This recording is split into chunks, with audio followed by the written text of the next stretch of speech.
I'm Al McFarland. Welcome to another front room session at the Marcus Garvey House. I'm pleased to be here. Today's program, today's conversation is with the inimitable, the stellar, the lovely Dr. Josie R. Johnson. And we're here talking about her book.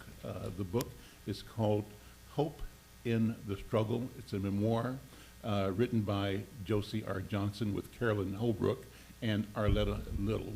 And one of the reasons we're having the conversation today is to help promote the event that's happening, I think, Wednesday. Oh, yeah. Wednesday at UROC in North Minneapolis, That's just nearby correct. here. Josie, so good to see you. Thank you, Al. And I'm honored that you've invited me to come. well, thank talk you with for your history of service to humanity, number Thank one, to our people, to our nation, and your commitment to the promotion of civil rights, human dignity. And this book sort of describes your path, your passage, the attitude, the challenges, and the successes you have experienced in becoming and in maintaining the sense of advocacy for our people. Let me read a little bit about you from the promotional material that we have with the book.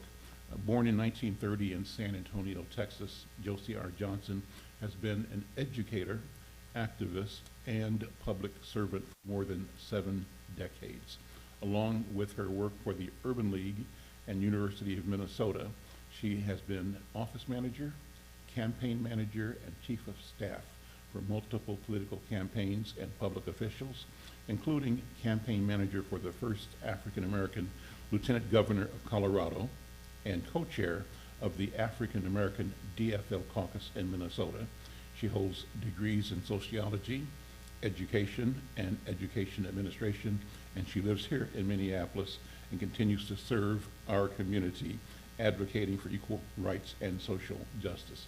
So that's a synopsis, but let's have you talk about where you have come from and what social justice means to you and where we are today. Thank you, Al. Mm-hmm. You know, when you introduced the topic the way you did, it reminded me of the rationale for finally writing something. Mm-hmm.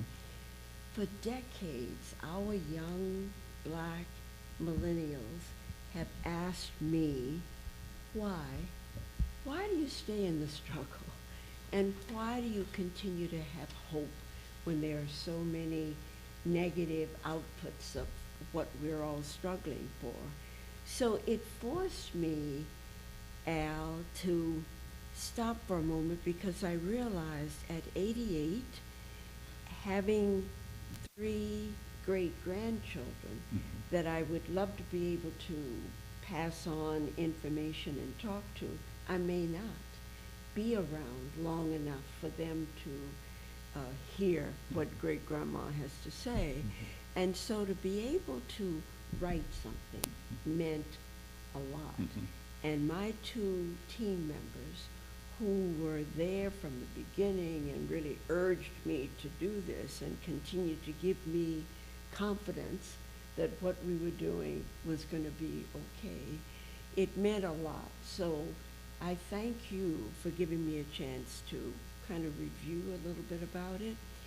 I grew up, Al, in a community that I wish existed for all of our children. I grew up in Houston, Texas, with parents who had been college grads. Father wanted desperately to be a lawyer.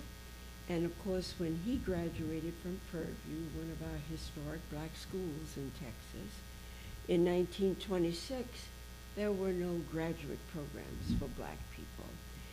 Daddy graduated in 26 and my mother in 29. My father took a job with the railroad. Many black men did in those periods. And took a job as a dining car waiter. Daddy organized the dining car waiters and then created this pathway. He was organizing dining car waiters at the same time that A. Philip Randolph was organizing the sleeping car waiters. So my brothers, I had two brothers, two younger brothers.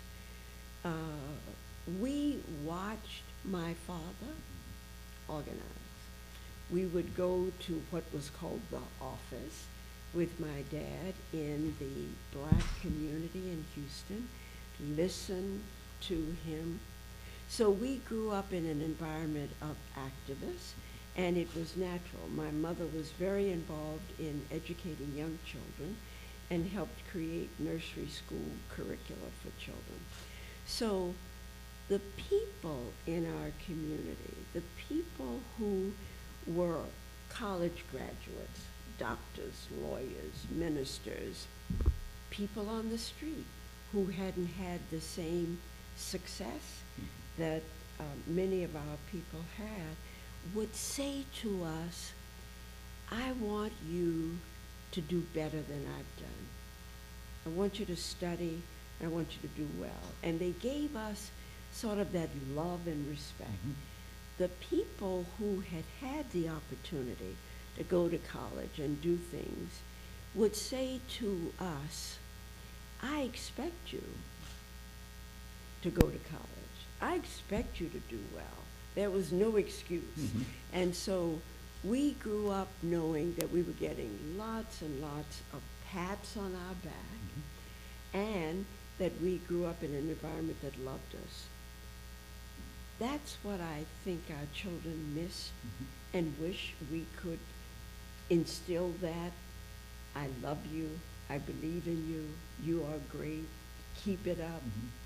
So I feel that much of what I've been able to feel, the positive sense, the fight for us, came with my being a person in a community with parents who fought and community that loved you. Isn't it kind of amazing to reflect on the power of loving parents and loving community, but at the same time be aware of the environment that was hostile, That's right. that was viciously hostile, That's because you are also talking about an era in which white supremacy was the order of the day in our nation, and one could say in the world. Exactly. And it speaks to the power of our people that we've carved out a sense of self and a sense of hope against sort of impossible odds,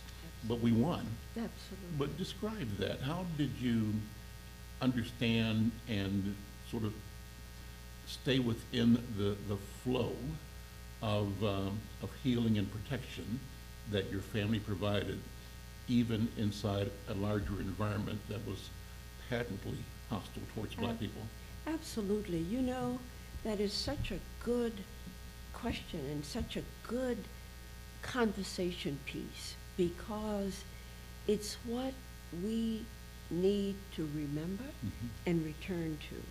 When I think about that period and think about my father, who believed in what he was doing and passed that on, he went from working on the railroad as a dining car waiter.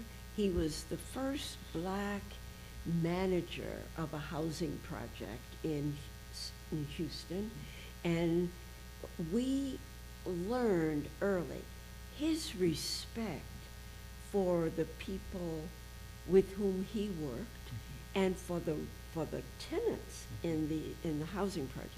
My father, I don't ever remember my dad having a hostile attitude about anybody and anything.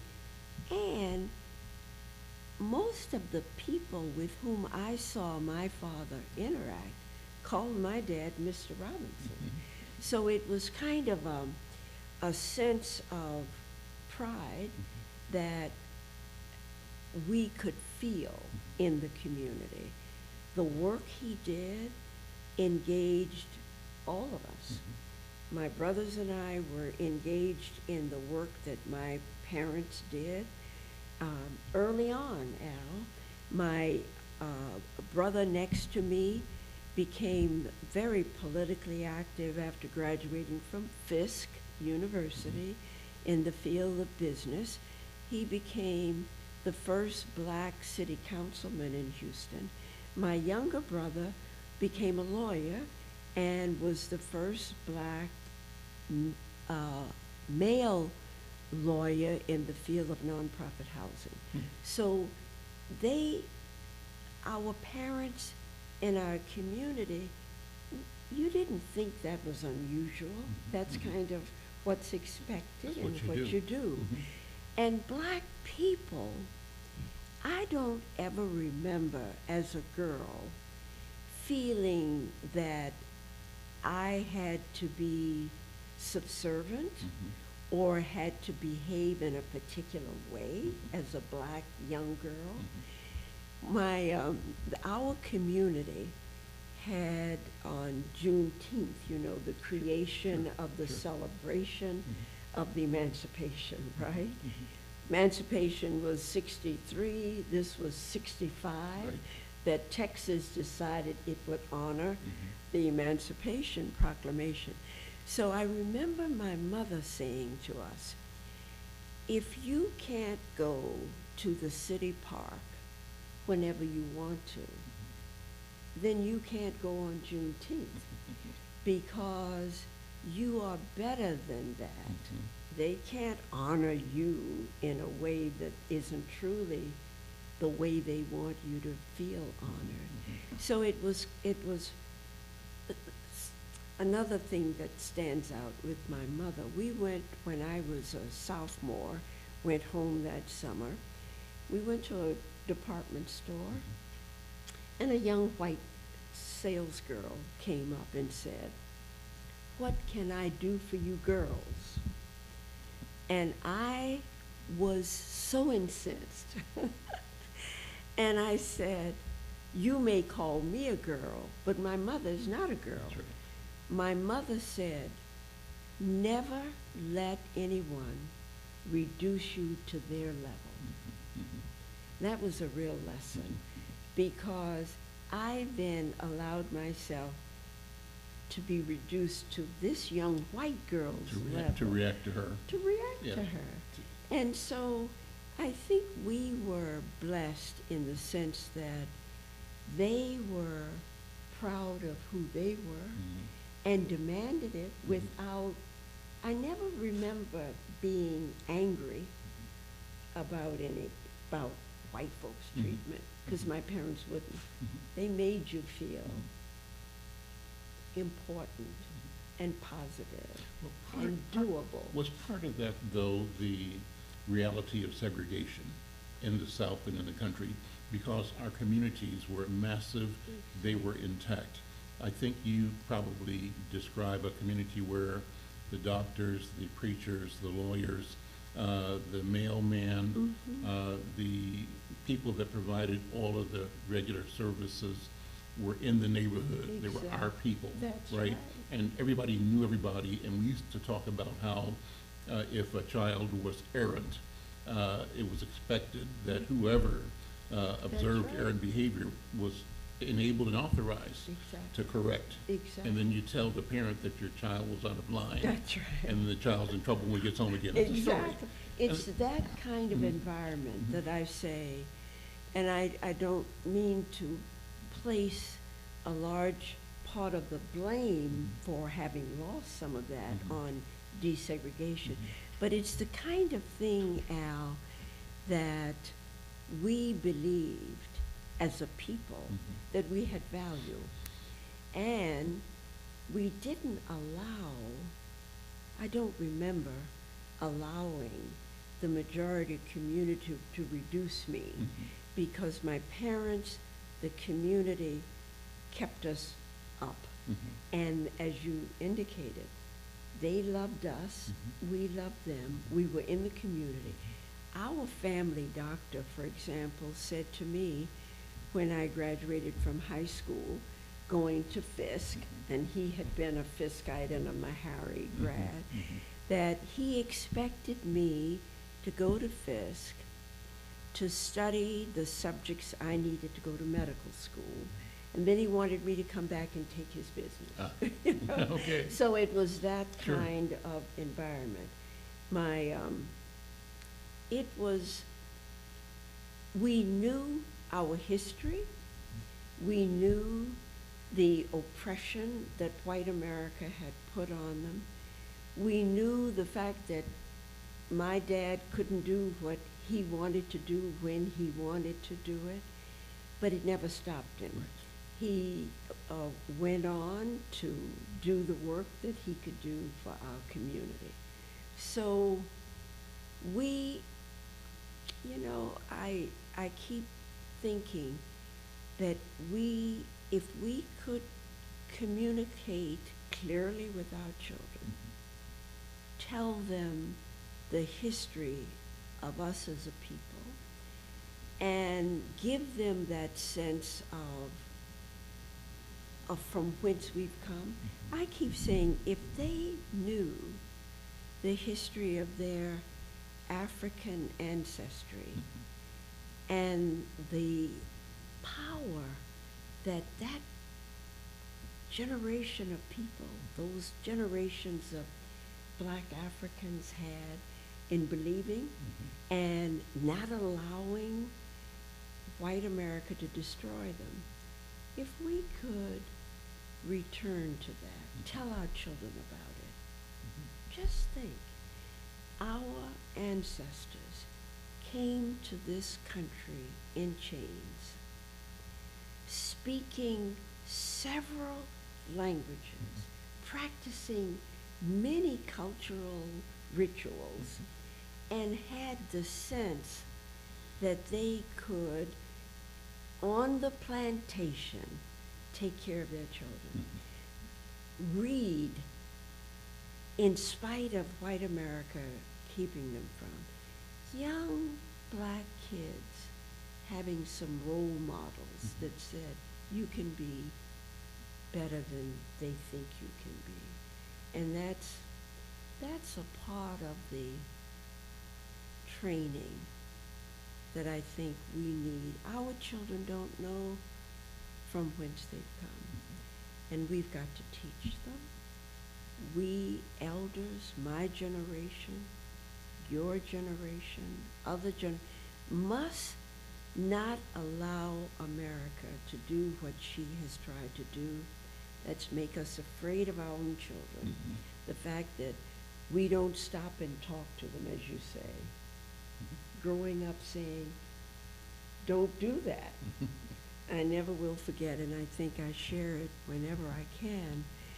I was in a department store once, going down an escalator, and there were 3 beautiful young Black girls in front of me, and their language troubled me. And I said, young ladies, you are too beautiful to talk like that. They turned around, saw their elder, covered their mouth. That made me happier than anything I could think of, because they hadn't lost it. They received it, yeah. They received Yeah, it. yeah. They didn't do what white America had said our children would do, and that's curse me out or say. And I wasn't afraid of them. And we have got to return to loving, sharing, telling our story. Because our children, you know, they don't know how America saved this country.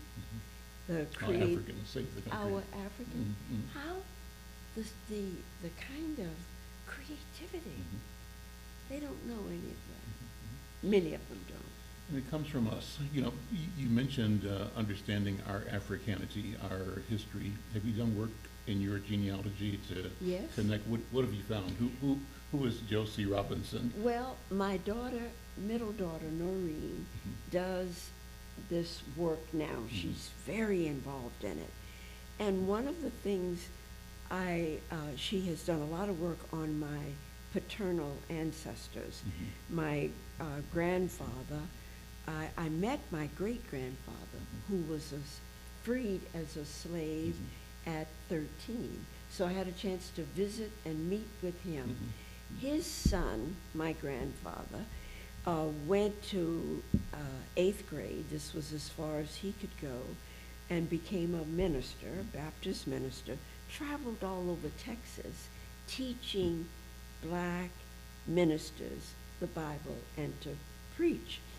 I learned recently that his full name, I always thought it was Henry, it was Columbus Henry Robinson. And when we go back and look at all of that historical, what I have learned is that my parents came from this line of black people who believed in themselves. And as I say, my grandfather, my aunt, my father's sister, would write, we would send letters to my grandfather, Henry, and he would mark them grammatically, send them back. Correct. And so did my aunt. Sure. She would let us know. And I kept thinking, what if that woman had had a chance to really do what she could do? And she was the first black seamstress in one of the department stores in Houston. So it was that gut that I call, that made her proud of who she was. And she walked tall. She was a 6-foot woman and spoke very directly. I mean, as a girl, I was afraid to say anything to my aunt that wasn't quite right. You knew she'd correct you. I knew she'd correct me. And so what I have learned in what my daughter, Noreen, has researched is she's gone back and found relatives who went through very difficult times, but maintained dignity and stature, and believed in who they were. She's looked at the history of where we are from, parts of Nigeria, parts of other, I'm trying to think of, there are snippets here and there and there. Cameroon, Togo. That's right. General area. Exactly. Yeah. That Benin, general yeah. area. Yeah. That's amazing. Isn't it I think it's amazing? fascinating to connect. I have talked often, Dr. Johnson, about this notion of us enacting the historic sermon, Dim Bones. You know, the prophet Absolutely. asked, can these bones live again, right? That's right. And the Lord tells Good the for prophet, you. speak. And these bones reassemble themselves. Well, when I imagine that, I hear the words of our friend Mahmoud Al-Qadi. Yes. And Mahmoud once told us that to meditate on the notion, the word remember, that we think of it in its shallowest sense. I forgot something, oh, I remember. But think of it in terms of dismembering and remembering our bones, our bodies, our culture, our story, dismembered, strewn across the desert of time, right? Absolutely. Across the bottom of the ocean. But what if we are able to remember, to reassemble the African mind, the African body, African consciousness in a way that it allows the re-emergence of a new human, a new, which is the old, Which new is again, the old. the old, new again. Absolutely. And that's part of the history of rebirth in our culture. That's what we must hold on to, Al, because it's there. It's not, it is not remembered right this minute, but it's there. And what is necessary is for us to tap into those memories. Because our children, many of them still have that touch of their ancestors. They don't know it, Right, but they've got it. it's there. And for those little girls that I spoke of, for them to turn around, cover their mouth, because they knew they hadn't done what they were supposed to do, Mhm. that's a reflection. It's a reflection on the memory Yep. that they don't even realize they have. It's a retention in the DNA, Exactly. retention in the body and in the mind and in the spirit Exactly. that can be called Exactly. and that responds to a call. And I think our obligation, what you're saying, Dr. Johnson, is that it's our duty to call that spirit, that idea, that thought, that sound, that word that enables us to reconnect again, to Exactly. remember. And our children, you know, I guess in addition to my, I know, romantic view perhaps Mhm. of who we are and what we're about, I don't think it's all romantic, it's real. Right, right. But if we could just help, as Mahmoud said, Mhm. remember, help us remember that they come from something, Mhm. because the system has been so careful. When Mhm. I think about slave masters and what they attempted to do to our ancestors, and the fact that they then, upon emancipation, create all those myths that they had about us into law, Mhm. and then to create an environment in which our people didn't remember who they are, Mhm. and therefore almost had to go through a period. I remember telling young people back in the passage of the Brown versus Board, our desire was not to sit next to white kids. I heard someone say something about in the education, black people sitting next to, as if there was some additional value in it. Mhm. Our people were fighting to get the quality Mhm. of education that they knew they deserved. That's right, the same information. Same And the same information. tools, right, right. Same And so tools. to co-opt that is to say, oh, being next to us. Yeah, Obviously, you want to be next to us, we're better, Yeah. we're gods, and you're not, right? exactly. But I think we have to see through that Yeah. and not be diminished by that. Dr. Johnson, I want to thank you for taking time to come by the Marcus Oh. Garvey House for our front room session. We're going to be presenting this interview tomorrow, Tuesday, on the KFAI Conversations with Al McFarland Well, broadcast thank at you. 1 o'clock. So people who are watching this live Facebook can also hear it again on our radio broadcast of Conversations with Al McFarland. But we want to remind people to come and be part of your book signing and presentation Yes. this Wednesday. Can you tell us The- about that? It's sponsored by UROC, which is our research center on Plymouth Avenue, University of Minnesota. And the purpose, I mean, when I think about the people engaged in, there is Makeda, whose father and mother I've Mhm. known all Mhm. her life. Sure.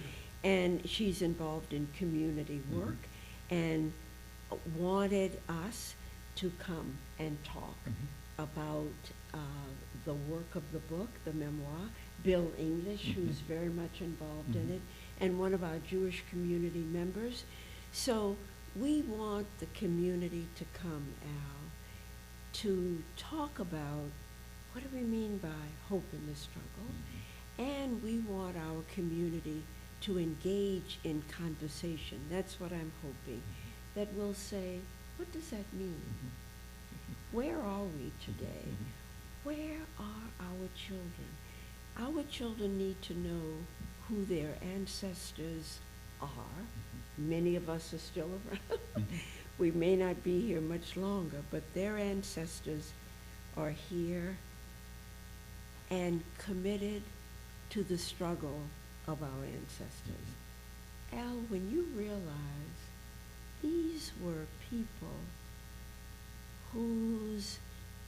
for whom the system had been so, the effort had been so strong and determined to reduce us, we're still here, Al, and we're still producing, and we're still a people with pride of our ancestors. So what we hope to do at UROC is to gather our community, have us talk together about the book, and have my team members there to help us and engage us in the conversation, and carry on. We've got work to do, and we've got to carry on the work of our ancestors. So that's what I hope comes out of that book. It will be great. Thank you so much. Thank you. And Al. I think you're going to be signing books Yes, on I will Wednesday be. too, so you have I a chance will. to purchase a book and Right. keep this and sign it as well, and get a signed copy from Dr. Johnson. Thank you. Dr. Johnson, thank you so very much. Thank you, Al. I'm Al McFarland. This has been a front room session at the Marcus Garvey House. Thanks to Liz Gree, I think I'm saying it the right way, Gray, right? Who, her music, the tune Free Exchange, we opened and closed with. Thanks to Harry Colbert for producing the session, and we'll see you next time at the next Conversations with Al McFarland on KFAI, and at the next front room session here at the Marcus Garvey House in North Minneapolis. Thank you. Have a great day. Thank you, Al. It's fun.